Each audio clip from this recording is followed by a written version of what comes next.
Quem é o campeão brasileiro de 1987? Flamengo ou Sport? Você vai conhecer agora em detalhes essa história. Para ser necessário, iremos voltar um ano antes, no ano de 1986, pois o regulamento do Campeonato Brasileiro de 1986 previa em regulamento que os 24 primeiros colocados do campeonato disputariam a Série A em 1987. O Vasco corria risco de ficar de fora, e por isso, o dirigente vascaíno Eurico Miranda sugeriu que o Campeonato Brasileiro de 1987 tivesse apenas 16 clubes, que assim seriam os maiores do Brasil, os 13 melhores clubes do ranking da CBF e mais 3 convidados, formando assim uma elite, com os maiores clubes do Brasil que tinham vencido 23 entre as 25 competições de abrangência nacional que haviam sido disputadas no Brasil entre os anos de 1959 e 1985. O jornal Estado de São Paulo, de 21 de outubro de 1986, publicou em sua edição uma alteração no regulamento. Dessa vez, seriam 28 clubes, não mais os 24 clubes anteriormente mencionados em regulamento na primeira divisão em 87. O mesmo jornal, em março de 1987, lista os clubes que, pelo regulamento estabelecido em 21 de outubro de 1986, deveriam jogar a primeira divisão em 1987. De acordo com o jornal Estado de São Paulo, de 21 de outubro de 1986, as 28 equipes que deveriam disputar a primeira divisão eram América, Atlético Goianiense, Atlético Mineiro, Atlético Paranaense, Bahia, Bangu, Ceará, Corinthians, Criciúma, Cruzeiro, CSA, Flamengo, Fluminense, Goiás, Grêmio, Guarani, Inter de Limeira, Internacional, Joinville, Portuguesa, Santa Cruz, Santos, São Paulo, 13, Vasco, Palmeiras, Rio Branco do Espírito Santo e Náutico. Grandes equipes do futebol nacional como Botafogo, Coritiba e Sport disputariam a Série B em 1987. Porém, os dirigentes do Botafogo, não aceitando a não classificação do clube no campo, entra com um recurso no STJD pedindo a vaga do Joinville, que ficou entre os 28 da primeira divisão, mas perdeu na justiça em caso de doping do jogador do Sergipe em partida que os times empataram. O STJD, então, determinou que o Botafogo fosse incluído na Série A de 1987, mas que o Joinville não fosse rebaixado, aumentando assim o número de participantes de 28 para 29. Vendo o sucesso do Botafogo, o Coritiba e o Sobradinho entraram na justiça, pois também queriam uma vaga na elite. Os clubes se negaram a disputar a elite com o Coritiba, pois o clube havia garantido a vaga na justiça comum e não na justiça esportiva. Nós não podemos concordar que um clube se diferencie dos outros, dos demais, através da medida judicial. Os clubes se negam a jogar com o Coritiba.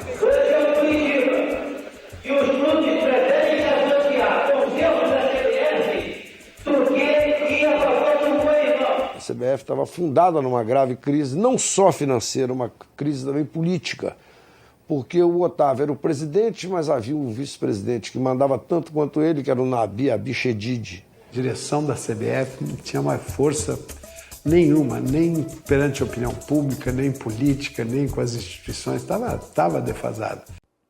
A CBF, então, se afundava em dívidas e processos movidos por clubes, e por isso se declarou sem condições de bancar as despesas do Brasileiro de 1987 e, caso não conseguisse um patrocinador, os clubes teriam que arcar com suas próprias despesas.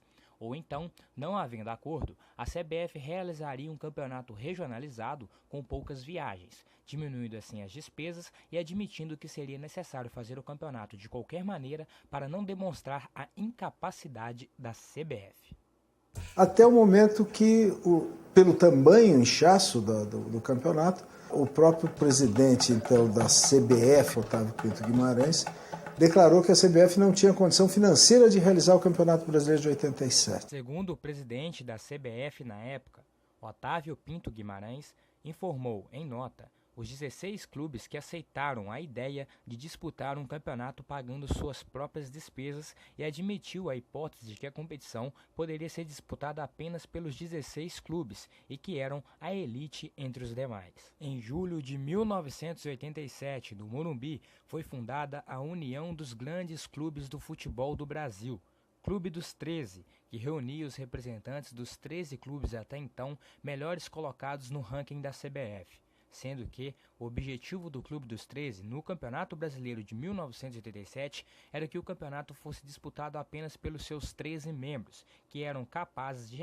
arcar com suas despesas. As equipes que se reuniram no Morumbi e fundaram o Clube dos 13 eram Atlético Mineiro, Bahia, Botafogo, Corinthians, Cruzeiro, Flamengo, Fluminense, Grêmio, Internacional, Palmeiras, Santos, São Paulo e Vasco. Na época, perguntado sobre os critérios de classificação para o Brasileiro de 1987, que ganhou o nome de Copa União por receber os melhores clubes do ranking e as equipes de maior torcida do país, Miguel Aidar afirmou na ocasião que o Botafogo era o único clube que havia obtido no STJD o direito garantido de disputar a elite em 87, pois, segundo ele, o regulamento do Brasileiro de 86 não servia para mais nada, pois inicialmente eram 24 clubes que, à medida de que novos acontecimentos fossem ocorrendo, aquele torneio que no início previa 24 clubes em regulamento na Série A já chegava a incríveis 32, sendo que a CBF, pelo seu vice Nabi Abshedid, queria 44 clubes na elite em 87, contrariando assim o regulamento, e por isso o Clube dos 13 não usou este regulamento previsto como critério de classificação dos clubes, com o Clube dos 13 fazendo seu próprio critério seguindo o ranking da CBF. Miguel Aidar ainda citou que Guarani e Portuguesa só não foram incluídos no Clube dos 13 porque consultados não concordaram com as ideias. Aidar afirmou também que os 13 clubes organizariam a Copa União bancando suas próprias despesas. Segundo Aidar, a proposta do Clube dos 13 era que o campeonato fosse disputado pelos 13 clubes. Os demais 19 disputariam outro campeonato, do qual sairiam 3 para se juntar aos 13, formando a Série A. Os outros 16 formariam a Série B, e a partir de 1988 passaria a ter ascenso e descenso entre as duas divisões. O Conselho Nacional de Desportos, que na época era a última instância da justiça esportiva, apoiava o Clube dos 13 e afirmou que se a CBF não aceitasse a fórmula, os membros do Clube dos 13 não disputariam o campeonato da CBF e fariam o seu próprio campeonato. O vice-presidente da CBF, Nabi Abshedid, afirmou que a CBF iria organizar o Campeonato Brasileiro e que poderiam ser desfiliados os membros do Clube dos 13 caso optassem em fazer sua Copa União em vez de participar do Campeonato Brasileiro da CBF. A CBF, então, apresentou sua primeira proposta para o Brasileiro de 1987.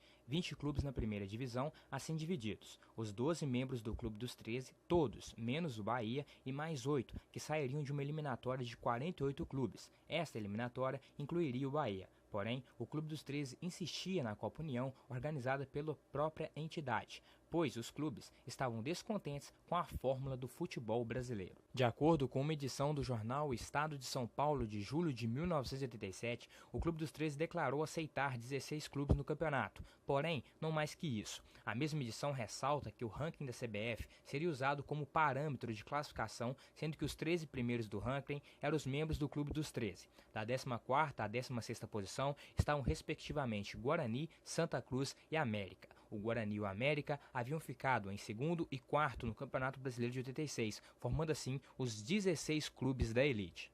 Nabi Abshedid propôs então 48 clubes na primeira divisão, divididos em 6 grupos de 8, sendo que nessa proposta o campeão brasileiro sairia de um torneio entre os campeões e vices dos 6 grupos. O Clube dos 13 insistia na Copa União a ser organizada por ele próprio, pois segundo eles não dava mais para o Campeonato Brasileiro ser disputado por tantas equipes.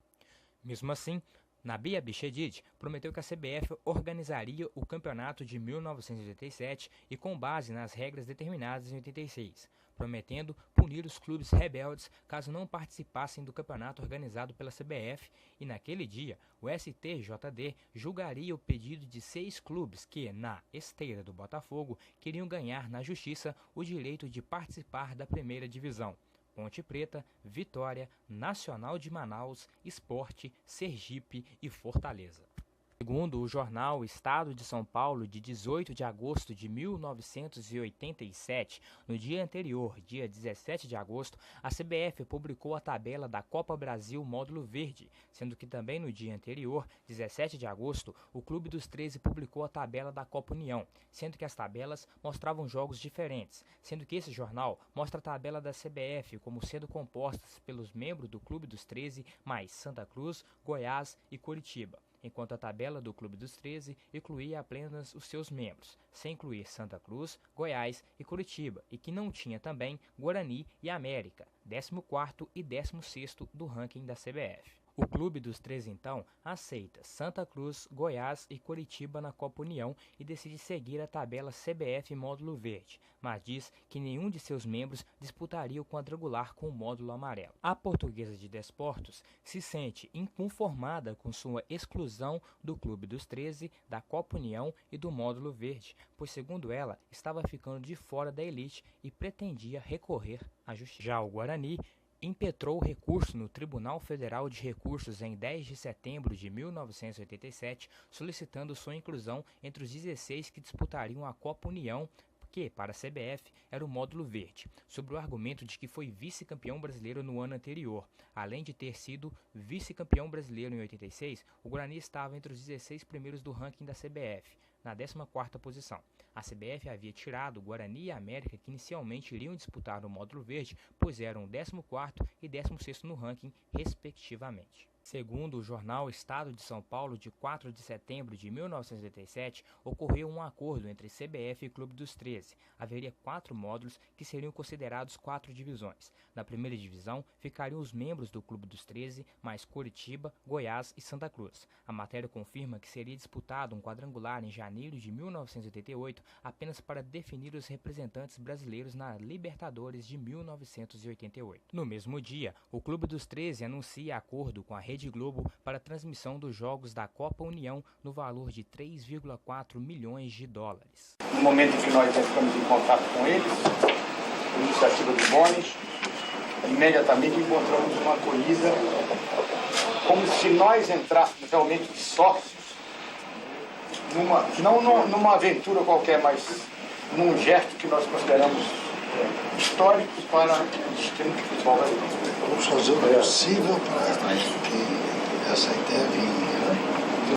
Disputariam então a Copa União Atlético Mineiro, Bahia, Botafogo, Corinthians, Cruzeiro, Flamengo, Fluminense, Grêmio, Internacional, Palmeiras, Santos, São Paulo, Vasco, Santa Cruz. Porém, restavam 2 vagas e a CBF retirou América e Guarani do módulo verde, colocando Coritiba e Goiás. Enquanto isso, o módulo amarelo seria disputado por América do Rio, Atlético Goianiense, Atlético Paranaense, Bangu, Ceará, Criciúma, o CSA, Guarani, Inter de Limeira, Joinville, Náutico, Portuguesa, Rio Branco do Espírito Santo, Sport, 13 e Vitória.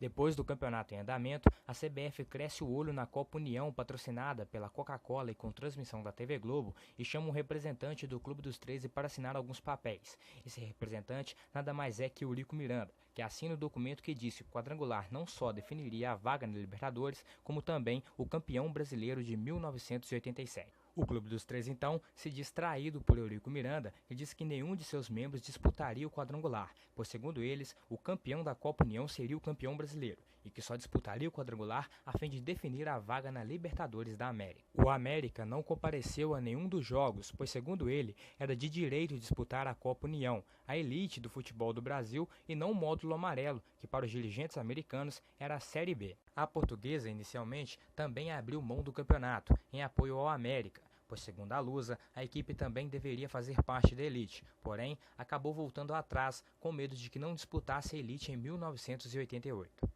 O Flamengo eliminou o Atlético Mineiro nas semifinais da Copa União ao vencer as 2 partidas. Já o Internacional empatou as 2 em 0-0 com o Cruzeiro e se classificou pela melhor campanha. Na final, no Rio Grande do Sul, 1-1 e no Maracanã, vitória do Flamengo por 1-0. De qualquer maneira, Jorginho, Ailton, Zinho, para Andrade, Flamengo cerca, a enfiada para Bebeto, tem a chance, Tafarel, ele bateu, gol!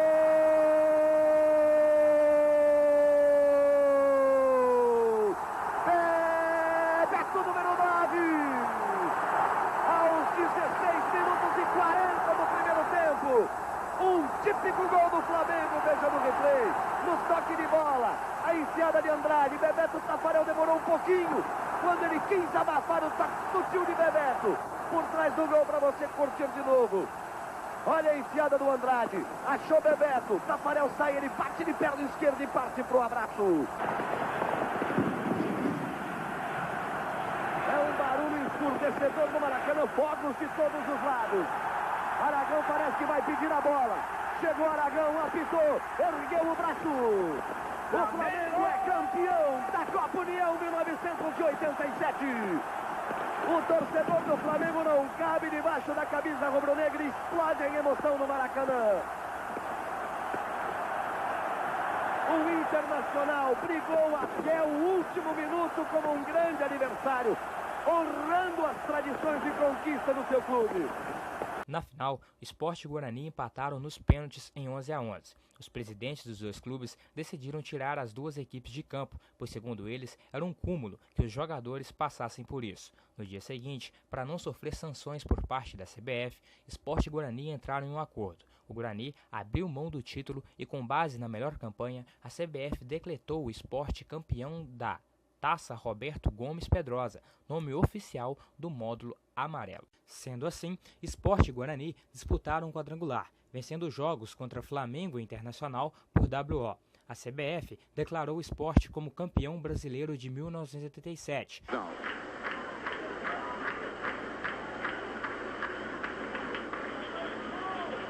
Autorizou o árbitro, o levantamento é feito, subiu Marco Antônio, tocou!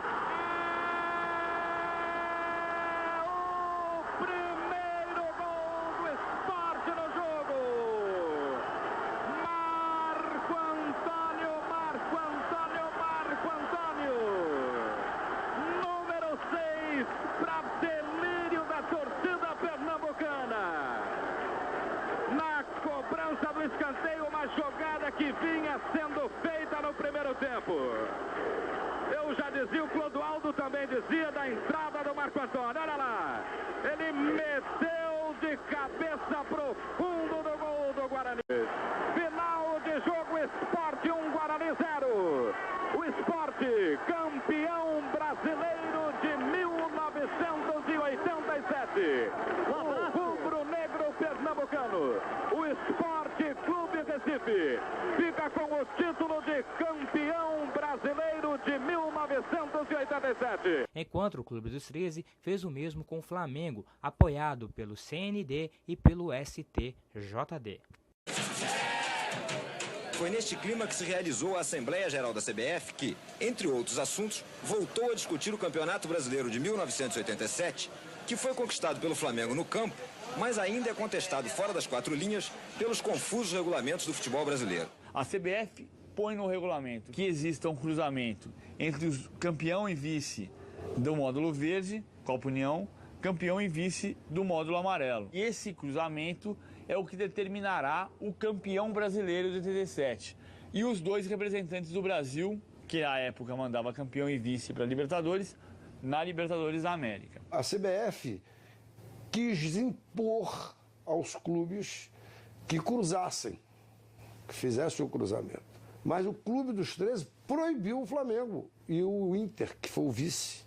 Foi por isso que o Clube dos 13 se reuniu e, unanimidade, decidiu, não pode haver cruzamento. Se nós fizermos esse cruzamento, ele será ilegal. E o Flamengo não foi jogar, disse que eu não vou jogar essa partida, porque eu faço parte de um grupo político. Né? Então eu não vou jogar essa partida, e não foi jogar essa partida e recebeu todo o nosso aplauso por isso. O Flamengo é o campeão brasileiro, não tem o que discutir, o Conselho Arbitral já decidiu isso.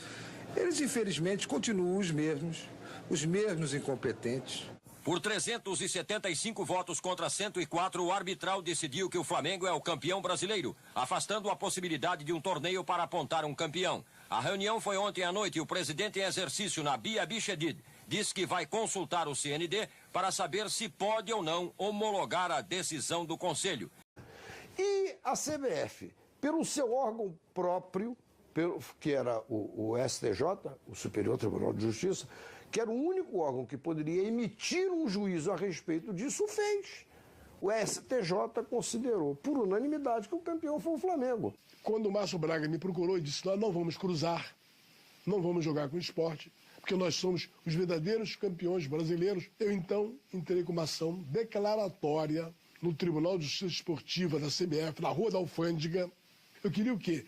Que o Tribunal de Justiça Esportiva, único competente, declarasse que o Sport não era o campeão brasileiro. Confesso que eu não me recordo de nem quem entrou com a ação, mas o que se proclamou na ocasião é que não havia o cruzamento dos módulos verde com o módulo amarelo. Salvo engano meu, é possível que um ou outro tenha ido a favor do presidente, mas a votação deu ao Flamengo o título de tetracampeão, ou seja, avalizando o campeonato que nós havíamos ganho no campo de futebol. Então nós éramos campeões brasileiros esportivamente e depois, juridicamente, consertando um erro político daqueles que governavam a antiga CBF.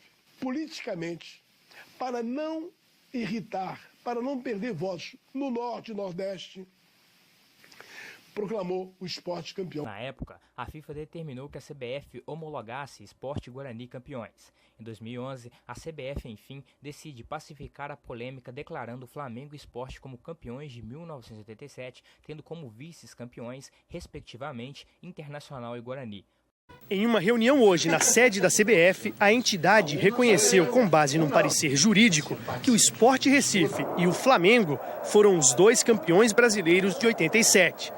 É uma passada limpa no futebol brasileiro, acho que merecido e juridicamente perfeitamente justificado pela análise. Porém, a CBF voltou atrás, seguindo a decisão da 10ª Vara da Justiça Federal da Primeira Instância de Seção Judiciária de Pernambuco e revogou a resolução que considerava também o Flamengo como campeão. Desde então, o Flamengo perdeu em diversos órgãos da Justiça. Porém, em nota, a CBF informou que reconhece o Sport como campeão de 1987, apesar de entender que o reconhecimento do título também ao Flamengo não iria contrariar os limites da coisa julgada, com a CBF demonstrando assim que não concordava com a decisão judicial e que a acatava apenas pela obrigação de cumpri-la, pois, para a entidade, Flamengo e Sport são os campeões de 1987.